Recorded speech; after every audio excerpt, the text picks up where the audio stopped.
Bonjour à tous, soyez les bienvenus pour ce nouveau webinaire AMA dédié au couloir hôpital. On est ravi de vous accueillir aujourd'hui pour cette nouvelle session qui, comme vous le savez, répond et a vocation à répondre à vos interrogations et aux questionnements que vous avez durant les phases de référencement, notamment spécifiquement sur la vague 2.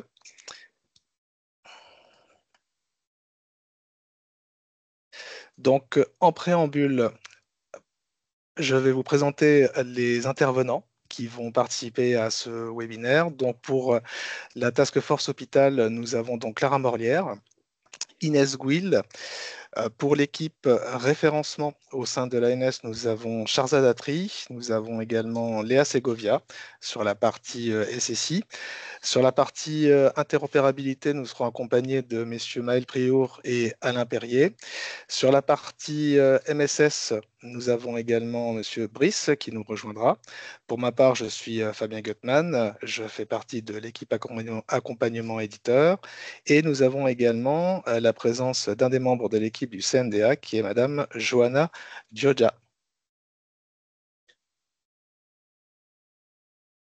Alors, comme d'accoutumé, on vous demande de bien vouloir couper vos micros et vos caméras et ne pas hésiter à utiliser le chat pour pouvoir poser les questions que vous souhaitez. On essaiera d'y répondre directement en séance. En ordre du jour, voici ce que nous vous proposons pour cette AMAD. Donc, bien évidemment, une présentation de l'objet, un focus également sur les non-conformités des preuves PFI qui ont été observées par les équipes de référencement, un point d'information également sur Modco 2, une partie donc de session questions-réponses et puis également une petite conclusion à cet échange. Donc, en objet de cet AMA, ce webinaire, donc, comme vous l'avez deviné, est dédié en priorité donc, à la mise en visibilité des non-conformités des dépôts de preuves PFI, hein, qui ont été, comme je le disais à l'instant, observés par les équipes de référencement durant euh, durant les échanges que vous avez pu avoir avec les équipes dédiées. Donc c'est important pour nous de vous remettre un petit peu tout cela en visibilité et qui vous permettront également de pouvoir peut-être solutionner certaines problématiques ou difficultés, mais aussi de répondre à vos questionnements sur ces parties-là. Je sais que vous avez également beaucoup de questions liées aux exigences DPI hein, sur la gestion du retrait du consentement, la connexion secrète, les attributs de visibilité. Tout ceci pour vous informer que ça ne sera pas traité lors de cet AMA, mais dans un atelier spécifique dédié et qui sera animé par la Task Force Hôpital. Et cet atelier, eh bien, vous serez convié le 13 juin à 15 heures. Donc, je vous propose tout de suite de passer dans le vif du sujet, notamment avec un focus sur les non-conformités des preuves PFI qui ont pu être observées par les équipes de référencement. Et donc, je vais céder la parole à Charzad. Merci Fabien. Bonjour à tous. Effectivement, à l'approche du jalon date de guichet PFI, nous avons décidé de partager, ou nous souhaitions vous partager quelques informations sur les dépôts de preuves de ce guichet. Nous allons faire une analyse de notre côté sur les dépôts de preuves. Nous avons constaté que certaines preuves sont souvent l'objet des dépôts de preuves non conformes et des fois, il est nécessaire de faire plusieurs allers-retours avec vous pour avoir des preuves conformes. Voilà, bah, du coup, à l'issue de ce constat, nous avons un petit peu analysé les rejets, les motifs de rejet sur ces preuves. Et en face, nous avons aussi cherché les éléments de preuve qui peuvent les éliminer. Et voilà, le but de mon intervention aujourd'hui, c'est de vous partager ces rejets et comment les éviter. Voilà, les slides qui suivent, c'est justement pour parler des preuves concernées. Par exemple, la preuve ESTAT. On constate régulièrement des non-conformités. Les motifs des rejets sont bien indiqués ici. Des fois, on n'a pas le bon format. Le format attendu, c'est CSV et pas XLS. Les typologies demandées pour différents types d'indicateurs ne sont pas tout le temps affichées dans les preuves. Absence de nombre des courriels reçus par MSS Santé et transmis au DPI, ça aussi c'est demandé dans l'exigence, et la période temporelle qui n'est pas tout le temps respectée. Et voilà, les précisions ou nos recommandations pour un petit peu éviter ces problématiques, c'est nous envoyer le fichier au format CSV. Pour tout ce qui est l'envoi au DMP, il faut qu'on a l'ensemble des types de documents sûrs tels qu'indiqués dans la capture à droite. Les différents types qui sont indiqués, je pense qu'il y en a 12 types possibles. Il faut qu'on ait l'ensemble de ces types-là pour les indicateurs d'envoi au DMP. Et en ce qui concerne MSS Pro, il faut absolument avoir les trois types de documents mentionnés. Pour MSS Citoyen, c'est au choix de l'éditeur de sélectionner ou de décider le type de document qu'il voudrait envoyer. Par contre, il nous faut trois types de documents. Pareil pour le nombre de courriels reçus par MSS Santé qui devrait être visualisé dans les preuves déposées. Et la période temporelle, c'est sur 2 ans, les mois de l'année courante et l'année précédente. On peut passer à les slides suivantes, s'il vous plaît. La deuxième preuve, ça concerne la preuve DMP Ali Prog 6 et Ali Prog 7. Sur ces preuves-là, pareil, nous avons mis les motifs de rejet et les recommandations. Il faut que la coupure de réseau soit visualisée, l'étape de validation de documents qui est souvent pas visualisée dans les preuves déposées. Et pareil pour l'affichage de documents validés sur VPS DMP. Et en bas, vous avez les nécessaires pour qu'on puisse valider vos preuves. C'est coupure réseau et visualisation du log d'envoi, validation de documents pour envoi au DMP, mise en attente, visualisation de l'interface DMP sans le document envoyé, visualisation de rétablissement du réseau, affichage de journal d'ordre d'envoi mise à jour, c'est-à-dire envoi réalisé, et visualisation de documents dans l'interface VPS DMP. Titre date un minimum conforme avec le document validé. Voilà, si vous mettiez ces éléments-là, normalement, la preuve sera validée rapidement. Et il y a une série de preuves sur MSS qui pose pas mal de problèmes aux éditeurs. Par exemple, cette preuve-là, UX1 et 1.1 et 1.2, avec les motifs indiqués, encore une fois, c'est les étapes de scénario ne sont pas respectées. On attend la réception des courriels MSS Santé avec une archive zip au format IHO-XDM en pièces jointes, identification de l'archive XTM reçue, création du flux HL7 vers le DPI dès que l'archive XTM est dézippée. Ça, c'est vraiment les étapes de scénario de preuve qui ne sont pas souvent affichées dans les preuves déposées. Voilà, on vous demande de bien dérouler les étapes de preuve via une vidéo ou des copies d'écran. Et pour la preuve MSS 1.2, on a besoin aussi d'avoir la source SMTP pour contrôler quelques informations dedans. On va avoir ouais, merci. Oui, MSS 11 et 12. Également, omission des... Oui, ça passait trop vite. Merci beaucoup. Euh, voilà, là aussi, on a besoin des fois, c'est des éléments de preuve demandés qui ne sont pas affichés, absence de code, des libellés d'erreur dans le corps de courriel MSS. Et pour la MSS 12, absence du paramétrage de la balle est spécifique à la réception des courriels en erreur. Pour éviter tout ça, nous avons mis le lien vers les documentations qui parlent des normes pour les courriels standard MDN. Il faut respecter ces normes-là. Et ensuite, il faut aussi, de notre côté, avoir la source SMTP. Et il faut qu'on constate, on a le message HL7 renvoyé par le DPI et la réception du courriel en erreur vers cette balle paramétrée. C'est-à-dire que sur 12, normalement, il faut paramétrer une balle spécifique pour la réception des courriels en erreur. Et sur la 11, on a besoin de vérifier ou de voir que le courriel est bien réceptionné par cette balle. Voilà, on peut avancer. Et sur 37, MSS 37, euh, également, voilà, vous voyez l'absence, les motifs de rejet, absence des deux courriels. Il est demandé dans le scénario avoir deux courriels envoyés, deux courriels MSS santé distincts et message HL7 associé au courriel, qui sont des fois incomplètes. Il ne contient pas le type d'application d'émission-réception de flux, par exemple PFI, DP, IRIS, et les champs de segments MSH 3 ou 5 ne sont pas saisis. Voilà, en évitant ces parties-là, en transmettant bien les deux courriels MSS Santé avec les champs renseignés dans le flux HL7, normalement, la preuve va être rapidement validée. Merci. On peut avancer sur la slide. Voilà. Après, il y avait quelques preuves sur la partie SSI. Les preuves qu'on a indiquées ici, c'est les preuves où vous déposez normalement la documentation PSSI avec une attestation sur honneur de respecter les exigences.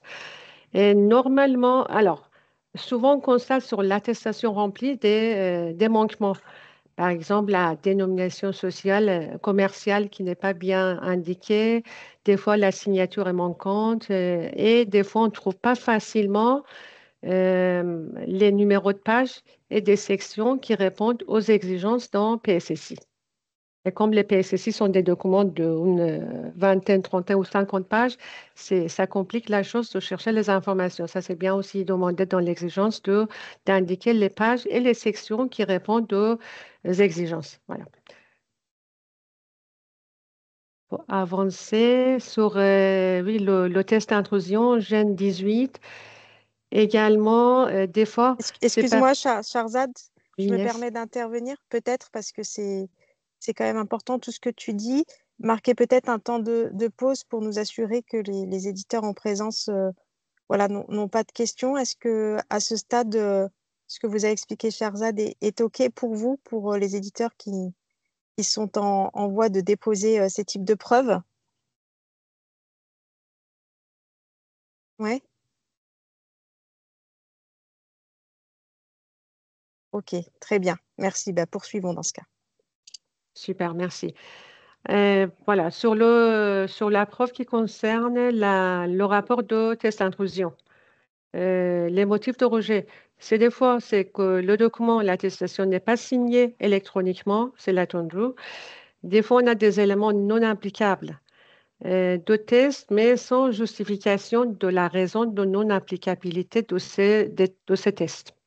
Et pareil sur les autres exigences sur les slides précédents, des dénominations sociales, commerciales de la solution, c'est des fois absent de l'attestation le rapport de test d'intrusion. Également, voilà, en respectant ces détails-là, nous validons rapidement la preuve concernée. Je pense qu'il me reste une dernière slide, encore sur SSI, qui était en lien de la rupture. Voilà, le compte est débloqué, bloqué et débloqué, c'est-à-dire il faut mettre un temps d'inactivité sur le compte d'utilisateur et après constater que la session est automatiquement verrouillée. Et les étapes également, des fois, ne sont pas bien respectées. Voilà, on recommande fortement de paramétrer la durée d'inactivité de 1 minute.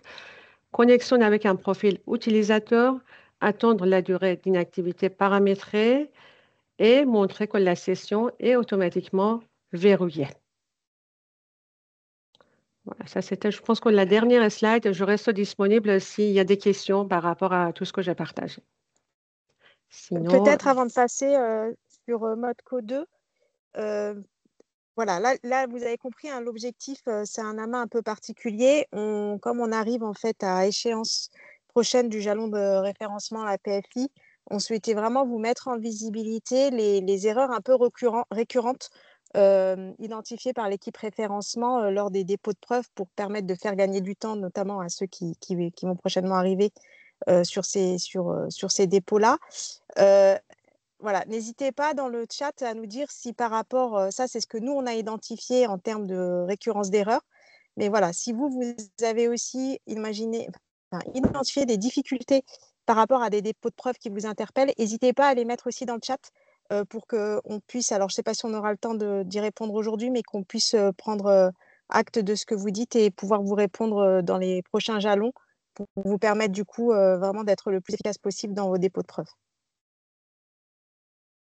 Oui, effectivement, on reste disponible pour étudier s'il y a des problèmes ou besoin d'échanger sur les... Oui, bien sûr. Merci. N'hésitez surtout pas, comme le rappelait Inès à l'instant, à poser vos questions. Si on peut y répondre en séance, on le fera avec grand plaisir. Et si on ne peut pas, on vous répondra bien sûr ultérieurement. Merci beaucoup, en tout cas, Charzad, pour ton intervention. Je vous propose de passer à la partie Modco 2 avec quelques informations également que souhaitait vous rappeler l'équipe, donc notamment Edouard, à qui je cède la parole.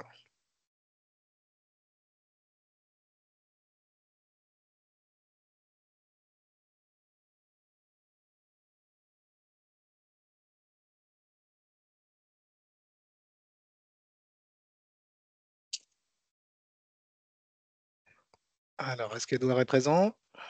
Ah, Edouard nous dit qu'il n'a pas les droits pour activer son micro. Je ne sais pas si Thomas Ah, est présent. attends, je regarde tout de suite.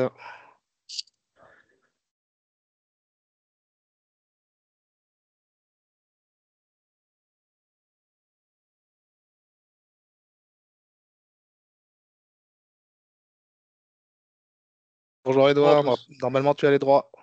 C'est bon, merci.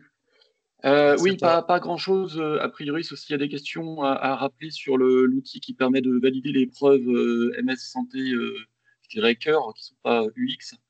A priori, on avait donc des vérifications pour savoir si tous les candidats étaient passés et avaient passé de manière en succès, en tout cas, tous les tests sur le Timop 2. A priori, c'est le cas. En tout cas, si ce n'était pas le cas, on vous invite évidemment à le faire dès que possible et si besoin, vous rapprocher des équipes de l'ANS.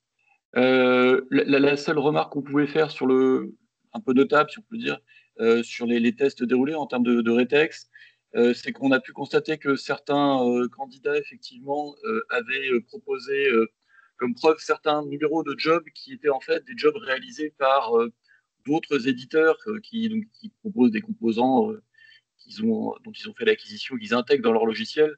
Et ce qu'on voulait rappeler, c'est que chaque solution, qui sont dans ce cas-là, doivent bien repasser ces tests-là depuis leur propre solution qui intègre ces composants, donc avec des jobs qui sont rattachés à leur solution. C'était à peu près la seule remarque qu'on avait à formuler sur Modco 2. Et pareil, on reste disponible si besoin sur les tests Modco 2. Merci beaucoup Edouard. Est-ce que ça appelle des questionnements spécifiques? N'hésitez pas.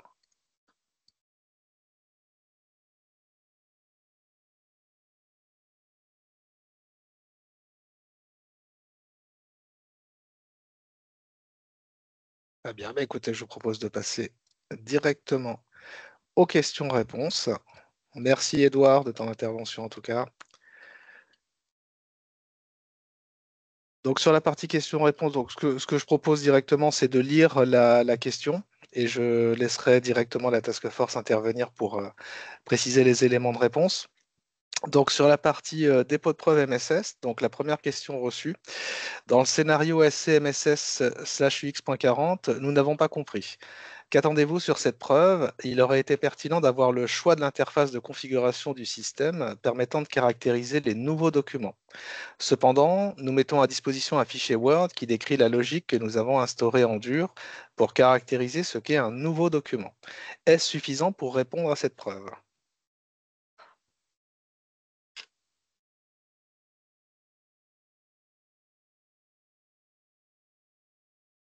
Du coup, Charzad, je te laisse répondre ou tu veux que j'intervienne? Je te laisse, Inès. Je suis en train de regarder Ok, en parallèle. ok, très bien. Alors, ce qu'on a expliqué, c'est qu'il y avait effectivement, lorsque vous allez dans le REM par rapport à cette preuve et au scénario associé, on a bien deux étapes qui sont décrites dans le scénario de conformité. La première étape, en fait, elle consiste à montrer l'interface de configuration ou alors le document qui décrit la logique. Et la deuxième étape, qui est donc à distinguer de la première, elle doit montrer en fait une copie d'écran ou une vidéo qui montre ce que voit l'utilisateur. Donc vous, par rapport à votre question, en fait, vous stipulez le fait que vous mettez à disposition un fichier Word, ce qui correspond à l'étape 2 du scénario de conformité, ce qui ne permet pas de couvrir en fait l'étape 1. Donc voilà, donc l'inverse. pardon, l'étape 1, voilà, pardon, excuse-moi. L'étape 1 et pas l'étape 2. Donc ça veut dire qu'en fait, votre proposition sera considérée comme incomplète, puisqu'on aura exclusivement le document Word qui sera mis à disposition, mais par contre, on n'aura pas la copie d'écran ou la vidéo qui montre ce que voit l'utilisateur.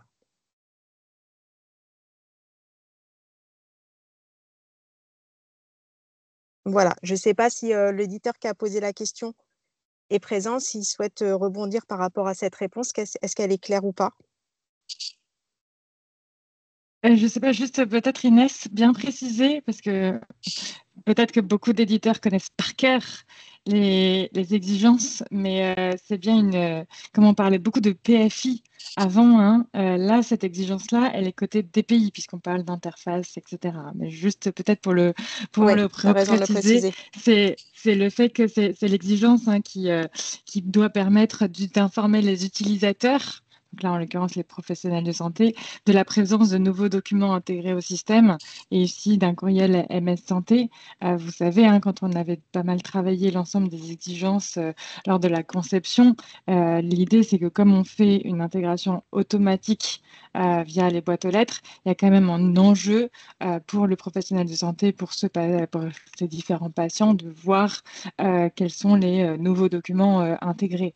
Donc c'est voilà, juste pour rappeler un petit peu la partie chapeau contexte de pourquoi on a fait cette exigence et ensuite derrière effectivement la logique en termes de que tu as dit Inès sur l'interface de en fait, on souhaite qu'elle puisse être configurable et donc les différentes étapes du scénario.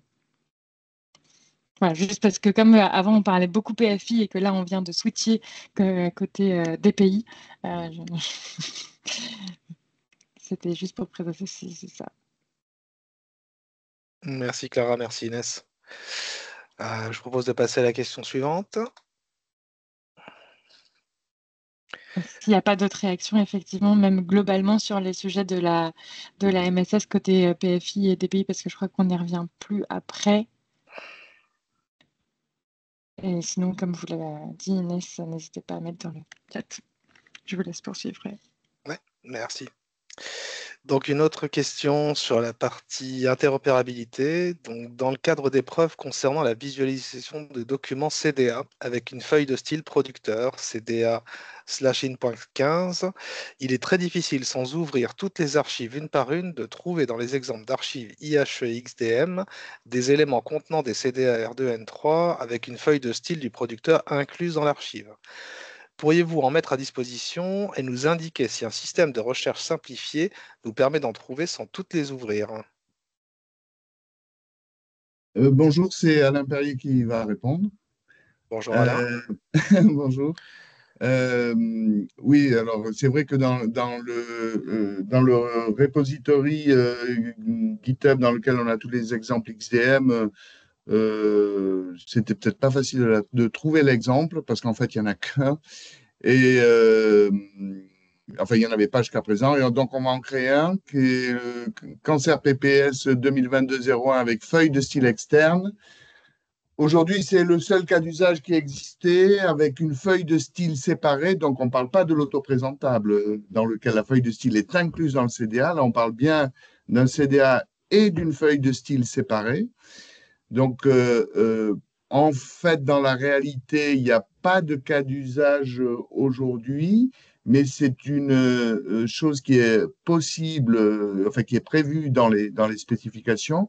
Donc, c'est pour ça qu'on demande à le vérifier parce qu'on n'est pas à l'abri qu'un éditeur producteur de documents un jour utilise cette solution. Donc, l'exemple, on va le créer, on va le déposer avec tous les autres exemples. Et vous voyez dans le nom, c'est le nom qui est marqué là sur le slide. Il y aura bien la feuille de style externe qui sera précisée. Merci Alain. Est-ce que ça appelle des questions?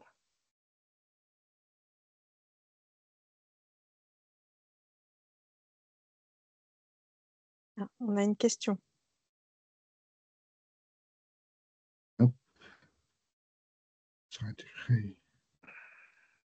Est-ce que, du coup, je la visualise pas? Est-ce que quelqu'un pourrait la lire pour le collectif et Oui, je peux la lire. répondre?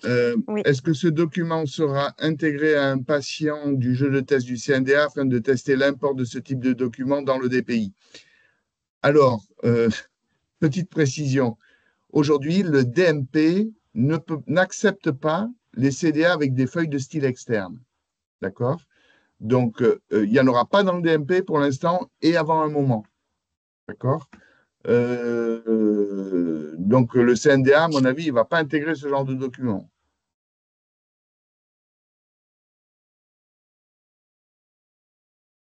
Aujourd'hui, le DMP, juste pour préciser, il n'accepte que les CDA sans feuille de style ou un CDA autoprésentable, c'est-à-dire avec la feuille de style dans le CDA. Il n'accepte pas aujourd'hui les feuilles de style séparées.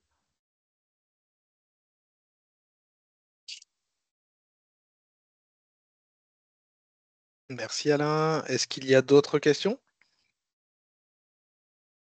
Et il y a une précision, là, il y a David qui dit, il me semble que pour l'homologation CNDA, un cas de test est à couvrir. Non, je ne crois pas que ce soit ça. Alors, on va peut-être donner la parole à Johanna qui Ouais. est du CNDA, qui ben parfait, est super. présente. On la remercie. Voilà. Alors, Johanna, je t'en prie. je ne sais pas si on m'entend. Oui, Oui. c'est bon.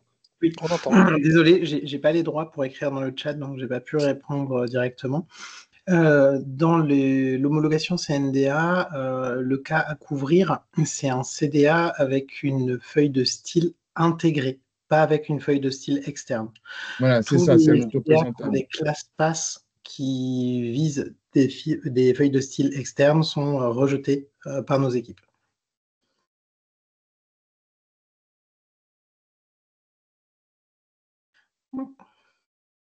Je vous rends la parole. Merci beaucoup, Johanna. Est-ce qu'on a d'autres questions?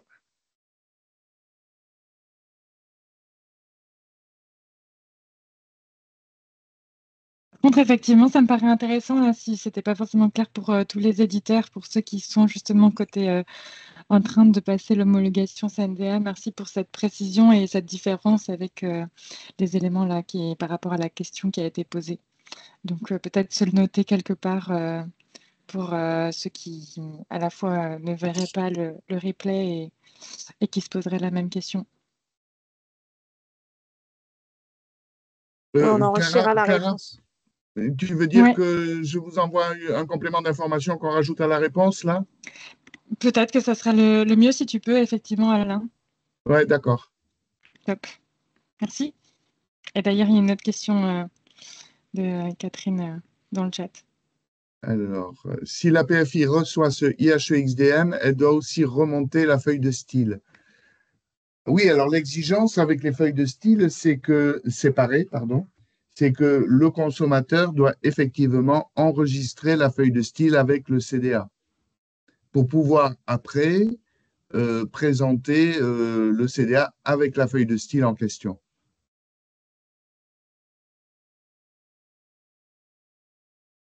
Alors, pour vous rassurer, je crois que ça n'existe pas sur le terrain encore, hein.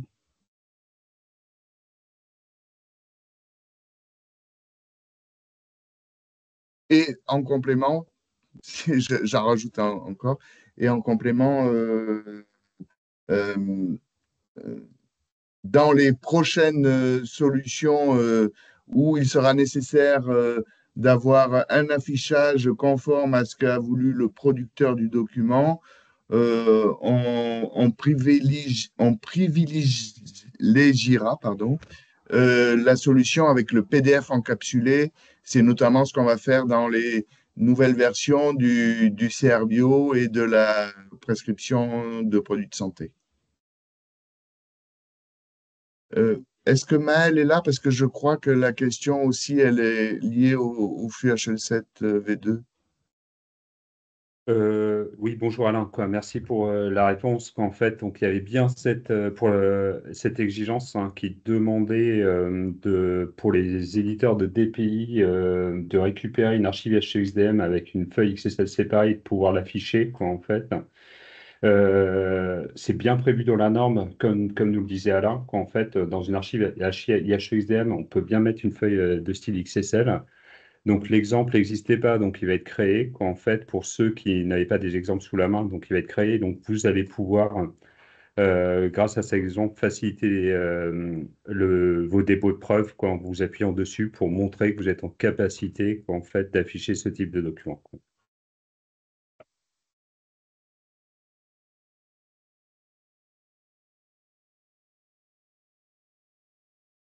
Merci Maël, je ne vois pas d'autres questions. Eh bien, je vous propose donc de poursuivre et de passer à la question.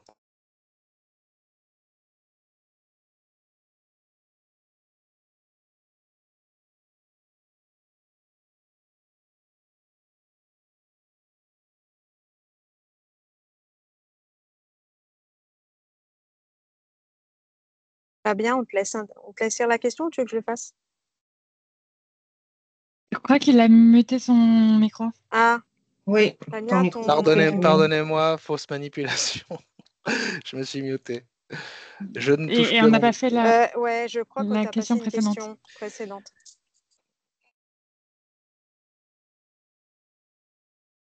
Voilà. La voici. Pardonnez-moi. Alors, sur cette question, dans le cas où nous ne disposons pas de PFI, comment réaliser les tests d'alimentation du DMP et d'envoi vers la MSS? Oui, je vais prendre la réponse, Fabien, encore Maël Priour. On met à disposition un simulateur HSLV2 qui est utilisable en référencement, justement pour combler ce manque-là. Ce simulateur HSLV2 va jouer le rôle de la PFI, en fait. Et donc, vous pouvez faire les tests avec ce simulateur, en fait, qui vous répondra exactement de la même façon qu'une PFI.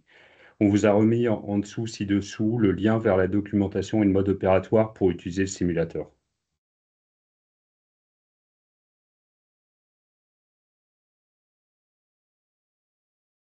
Merci Maël. Est-ce que ça appelle des questions? Je n'en vois pas. Eh bien, je vous propose de passer à la question suivante.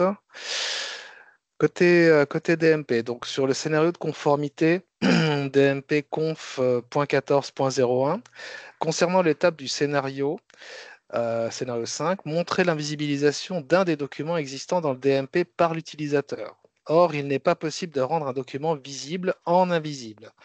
Que devons-nous démontrer? Rendre visible un document? Oui, je vais répondre et Clara, n'hésite pas à compléter si nécessaire. Donc, effectivement, en fait, il s'agit d'une coquille, d'une erreur de rédaction dans le scénario. Donc, on confirme fonctionnellement qu'un document qui existe dans le DMP, il ne peut pas être rendu invisible. Pour autant, de manière générale, il est quand même bien rappelé qu'on attend du DPI qu'il soit en capacité de rendre visible un document qui aurait été déposé dans le DMP de manière invisible et de tracer cette action ainsi que l'identifiant du professionnel qui a réalisé cette action. Et toutes ces exigences-là sont bien décrites dans le référentiel de sécurité et d'interop du DMP auquel vous devez vous conformer lors notamment de vos homologations CNDA. Et également, tout ceci est rappelé dans l'exigence du REM des pays à travers l'exigence DMP Conf 14. Voilà. Ouais, du coup, je rajoute effectivement que parce que historiquement, et il y a peut-être eu des renouvellements d'interlocuteurs, donc j'en profite. Historiquement, il y a bien deux choses. Il y a la fonctionnalité en elle-même de rendre visible un document qui était invisible dans le DMP. Donc ça, c'est une exigence qui est à la fois vérifiée côté CNDA et il y a aussi des éléments côté Ségur. Là, ici, cette exigence, c'est sur le fait qu'on a bien tracé les accès des professionnels de santé faisant les différentes actions. Et donc, c'est bien un des éléments clés du référentiel, comme le rappelait Inès, de sécurité d'interopérabilité du DMP, parce qu'on a besoin d'avoir, de la même manière que c'est le cas côté DMP, la traçabilité des actions, on a aussi besoin d'avoir cette traçabilité au niveau du DPI. Et donc là, effectivement, on l'a vu, il y a cette coquille en termes de formalisation, montrer l'invisibilisation d'un des documents. Effectivement, ce n'est pas la bonne formule.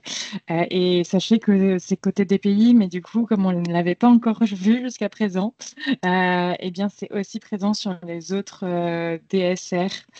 Donc, pour ceux qui sont concernés par les autres couloirs qui ont été publiés, sachez qu'il y a aussi cette erreur de rédaction, mais qui est du coup bien dans l'esprit de dire qu'on montre le rendu rendre visible et que c'est bien tracer ces éléments-là. Voilà, pour donner un peu, encore une fois, plus de contexte global sur l'exigence par rapport à ce que vient de dire très clairement Inès. Et il y a d'ailleurs la conf 15 qui généralement aussi va ensemble. Merci Clara. Derrière, nous n'avons pas de nouvelles questions. Je propose de passer à la question suivante.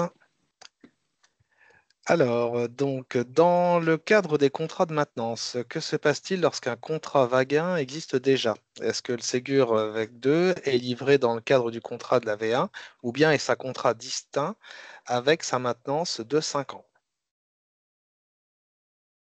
Oui, alors on vous a fait une réponse assez complète, extraite notamment de l'arrêté de financement, mais ce qu'il faut retenir directement par rapport à la question posée, c'est que les contrats de maintenance vague 1 et vague 2 sont bien à distinguer, puisque la vague 1 et la vague 2 recouvrent en fait des périmètres fonctionnels différents, avec des exigences fonctionnelles différentes. Donc voilà, donc les deux contrats de maintenance sont bien à distinguer, sont distincts, et du coup, ils ne se recouvrent pas. Et par ailleurs, la prestation Ségur Vague 2, elle est bien sûr indépendante aussi de la prestation Ségur Vague 1.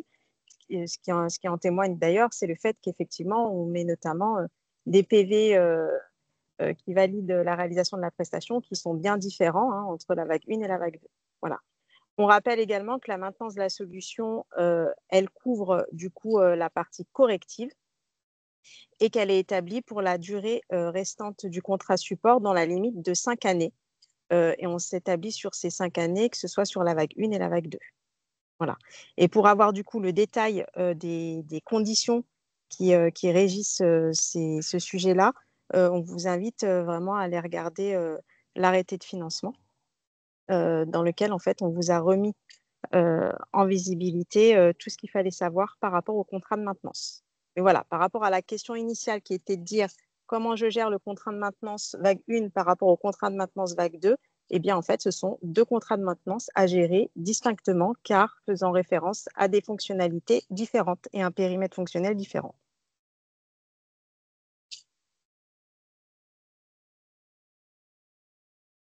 Merci Inès. Est-ce que nous avons des nouvelles questions? Non, je n'en vois pas. Eh bien, je propose de passer donc à la suite.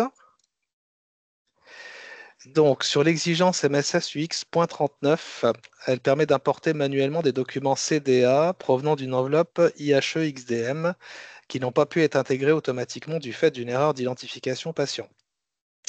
Est-ce que cette importation peut se faire en deux écrans? Un premier écran dédié à l'identification du patient avec des informations pré-remplies à partir du CDA et un second, une fois le patient identifié, dédié à l'import et visualisation du document. Oui, je vais répondre.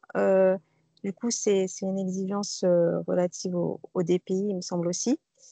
Donc là, en fait, quelque part, on rentre en fait dans des enjeux, on va dire, ergonomiques. Donc, la réponse en fait qu'on peut apporter, c'est que l'orientation quant à la manière justement de faire et de présenter ces informations, elle relève plutôt de choix ergonomiques de l'éditeur. Donc, on ne peut pas dire directement s'il faut le faire en un écran, deux écrans, trois écrans, mais en tout cas, ce qui est sûr, c'est que ces choix ergonomiques qui doivent être guidés par le fait qu'on doit proposer une solution facile d'utilisation pour l'utilisateur qui lui permette de gagner du temps. Et en prenant en compte ces considérations-là, effectivement, il faut proposer des modalités de navigation qui permettent de répondre aux fonctionnalités du REM.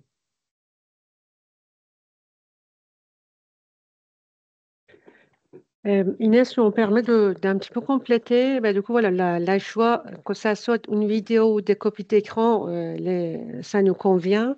Par contre, il faut absolument qu'on voit l'ensemble des étapes nécessaires, c'est-à-dire le document qui n'est pas présent dans le dossier patient au départ, et l'import du CDA depuis l'archive IHO-XTM, et la recherche de patients, et sélection de patients recherchés, et après l'import de documents. Voilà. À partir du moment où on voit vraiment les étapes dans le déroulé d'épreuves, le format aussi, c'est important, comme tu le dis, que ça soit ergonomique pour l'éditeur, mais voilà, les étapes, c'est important aussi à respecter dans l'épreuve déposée. Oui, bien sûr, tout en prenant en compte les exigences à travers le scénario de conformité qui vous est dicté. On est d'accord, bien sûr, ça, il faut le respecter.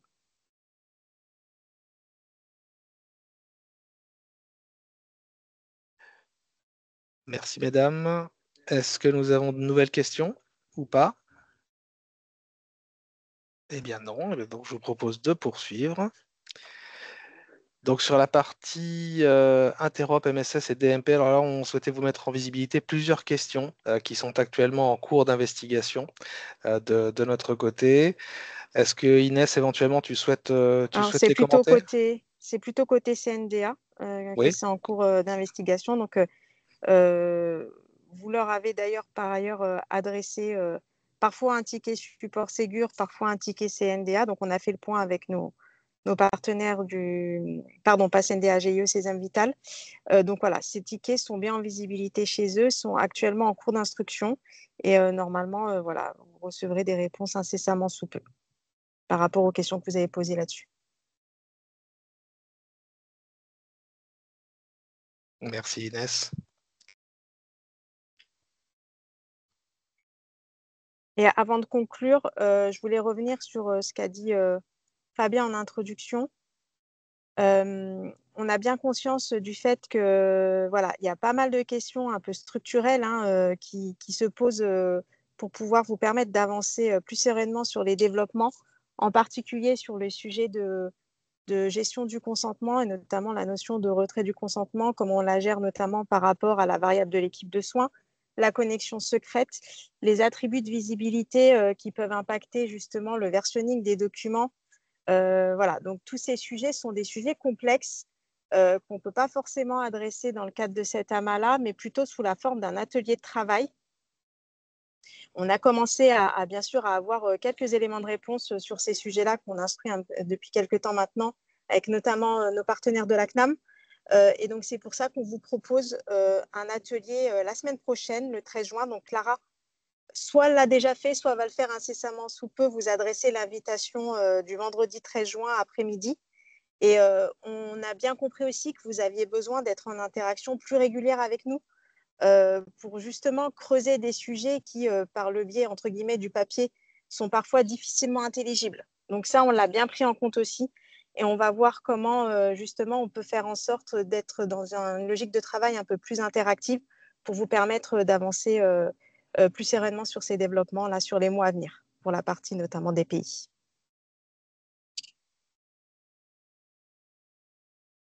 Merci Inès de ces précisions. Donc nous arrivons à la conclusion.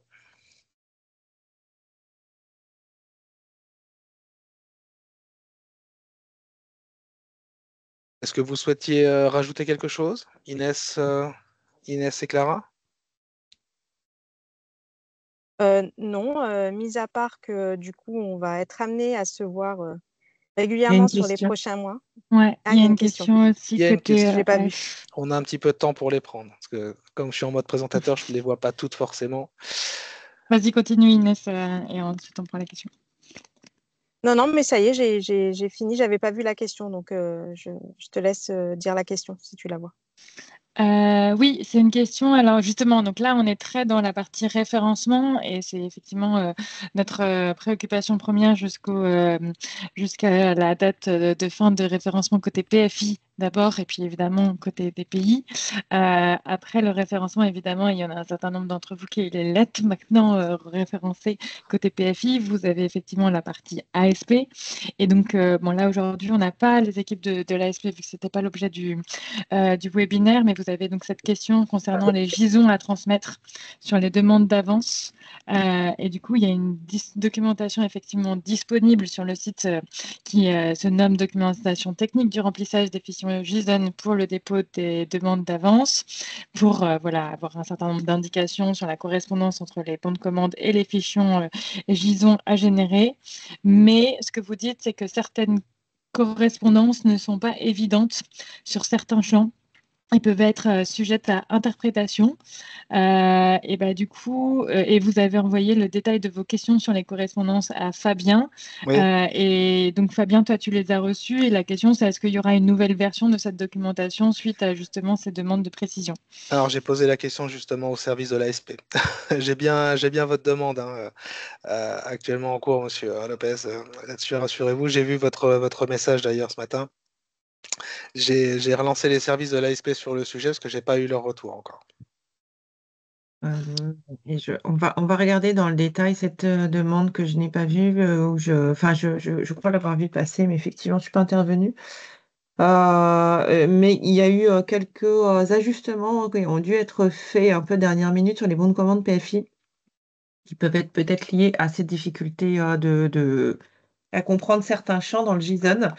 On va revérifier ça. Et moi, ce que je retiens de cette question, c'est que la documentation n'est pas forcément très claire. Donc, si elle doit être revue pour éclaircir ce point, elle le sera sans problème. Et effectivement, du coup, comme maintenant, il y en a pas mal qui sont déjà référencés, ceux qui sont sur la dernière ligne droite du référencement, mais bien entendu, c'est la priorité et ces amas et des échanges qu'on a pu avoir ensemble sont là pour vous accompagner sur cette dernière ligne droite côté PFI. Et puis après, au fur et à mesure que vous aurez de plus en plus de questions sur la partie enrôlement ASP, eh bien effectivement, on pourra faire des sessions dédiées. D'ailleurs, il y avait une question aussi de savoir si pendant l'été, il y avait des sessions. Alors évidemment, c'est moins important et ça dépend beaucoup des questions que vous poserez par rapport aux différents tickets ou échanges avec la partie référencement ou préparation côté des pays, des référencements pour la fin d'année. Voilà, et puis on essaye toujours d'ajuster le dispositif au mieux que possible avec l'ensemble des équipes que je remercie, que ce soit Fabien, Inès, mais aussi les experts, Alain, Jarzad, Maël, et puis aussi Johanna qui s'est joint à nous de façon pour la première fois. Et je pense que c'est pas mal aussi de pouvoir faire intervenir le CNDA quand vous avez des questions assez précises comme celles que vous aviez eues tout à l'heure. Et d'ailleurs, dans le cadre des ateliers, on est dans cette même logique d'intervention multi-tête, entre guillemets, pour justement pouvoir mobiliser toutes les expertises nécessaires à l'instant T pour pouvoir répondre le plus précisément à toutes vos questions. Donc voilà, pour le 13, tous les experts seront présents. J'en profite aussi, ça me vient en tête. Certains, alors là, c'est plutôt les éditeurs de PFI qui sont concernés. Certains d'entre vous étaient un petit peu inquiets du fait que pour les PFI référencés, on avait des établissements qui mettaient du temps à signer les bons de commande en pensant qu'effectivement, ils avaient du temps. Donc voilà, on vous rassure sur le fait qu'un message a été passé aux régions qui les accompagnent pour bien expliquer l'enjeu justement que ce temps-là, c'est un temps qui doit être optimisé et qu'il ne faut pas justement le perdre en se disant qu'on a du temps et qu'on ne signe pas le bon de commande parce que c'est pas l'urgence du moment. Donc, on a fait passer le message aux établissements et aux régions pour qu'ils comprennent bien les enjeux derrière de déploiement qui prennent du temps et que du coup, c'est signer maintenant, c'est autant de temps gagné pour préparer plus sereinement en fait les déploiements sur les mois à venir. Voilà. Par contre, oui, on vas-y, n'a vas-y. pas complètement répondu à la dernière question qui a été posée, qui était est-ce que M. Gottman est bien le bon interlocuteur sur le sujet? Une question posée par mail. Et donc oui et non, en fait, le bon vecteur pour poser vos questions, c'est le support des tickets accessible via l'espace authentifié. Et ensuite, ça peut être Fabien Gottman qui traite le sujet, mais ça peut être toute personne, tout expert, notamment ceux qui sont intervenus aujourd'hui, c'est redispatché. Donc, c'est vraiment le bon vecteur, c'est pas les mails à chacun d'entre nous, c'est plutôt le support via les tickets. Voilà. Mais au travers de l'espace authentifié, effectivement, qui permet aussi de mieux orienter votre demande, effectivement. J'en profite également pour vous repréciser également que ce que vous voyez affiché à l'écran, donc c'est le petit QR code sur lequel on vous demande de bien vouloir répondre à un rapide questionnaire qui nous permettra grandement, en tout cas, d'avoir votre ressenti et aussi de nous améliorer et d'être dans une dynamique aussi d'amélioration continue pour répondre pleinement à vos besoins et à vos questionnements. Et j'en profite également pour vous remercier de votre présence, en espérant que cette session a pu répondre à vos questions, vos interrogations. Et je vous remercie encore une fois et je vous souhaite une excellente journée à toutes et à tous. Merci beaucoup et à très bientôt. Merci, au revoir. Au revoir. Au revoir, bonne fin de journée. Merci. Merci.